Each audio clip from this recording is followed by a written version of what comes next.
Everyone, ఇక్కడ నేను అవరేకాయ ఉప్మా చూపిస్తున్నానండి. ఈ అవరేకాయ కర్ణాటకలో చాలా స్పెషల్ అండి. ముందుగా నేను 1 కప్పు ఉప్మా రవ్వ తీసుకున్నాను, దోరగా వేయించి పక్కన పెట్టుకున్నాను. తర్వాత 1 కప్పు అవరేకాయ తీసుకున్నాను, అది కూడా కొద్దిగా గిన్నెలో వేసుకుని 1 గ్లాస్ నీళ్లు పోసుకొని కొద్దిగా ఒక 5 మినిట్స్ ఉడికించుకున్నాను. ఇప్పుడు బాండిల్ పెట్టుకొని నూనె వేసుకొని పోపు దినుసులు వేసుకున్నాను. ఆవాలు, జీలకర్ర, మినపప్పు, కొద్దిగా పచ్చెనపప్పు వేసుకున్నాను. ఒక 2 ఆనియన్స్ తీసుకున్నాను చిన్నవి, ఒక 4 పచ్చిమిర్చి తీసుకున్నాను, కొద్దిగా కరివేపాకు వేసుకున్నాను.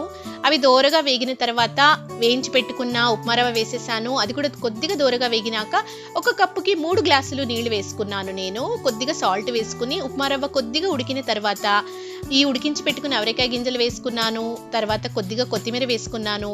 మూత పెట్టుకుని పూర్తిగా ఉడికిన తర్వాత కొద్దిగా నెయ్యి వేసుకున్నాను. ఇంకా వేడిగా సర్వ్ చేసుకుంటే చాలా బాగుంటుంది. మీరు కూడా తప్పకుండా ట్రై చేయండి. Thank you for watching. Bye bye.